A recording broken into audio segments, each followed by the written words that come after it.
So to start with, we need to cut about 110 inches of the twine. Fold your cut piece in half and put it in the center of your ring and pull through the tails.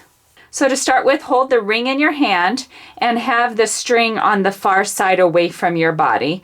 Loop out your string, bring it up through the center, and hold the loop out there while you do it, and then drop through the tails in that loop that you were holding with your finger and slide it up to your previous one. Loop out the string, pull it through the center. I held that loop there with my finger and drop in your tails.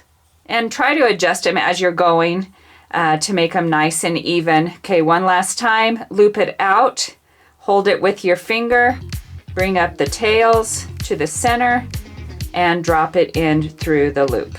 When you reach halfway, we're going to, at this point, make the loop to hang your ornament with, and I want to have a bead on that loop, so I'm going to make it 4 inches, and then I'm going to tie a knot. Pretty cute. And now you're going to continue the same pattern, make your loop away, come up through the center, and drop it through the hole.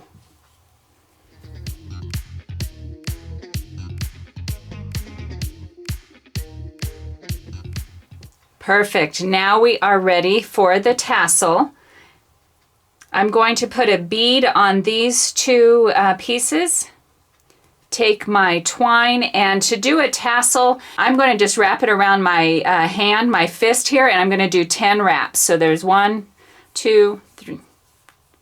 Lay your loop down into the center underneath that ball, and we're going to tie a knot with those tails. So cut a piece of string roughly 12 inches long, and going to put a little wrap around the base of this. So put your tail up on the bead, loop down here on the bottom, and pinch. So here we have, let me set it to the side. So there's your loop. It's going to be laying on everything. Pinch it all. So we're pinching the little baby loop and your tassel. Take your string and just wrap all of it. Okay, here's my baby loop. Going to put the end of what I was just wrapping through there. Take the tail that was up here on the bead and pull both of them simultaneously. There we go. And so that's just hiding your knot inside there. Snip off that, cut your loops. Hold everything tight up here and take your brush and just brush out your tassel and then give it a haircut.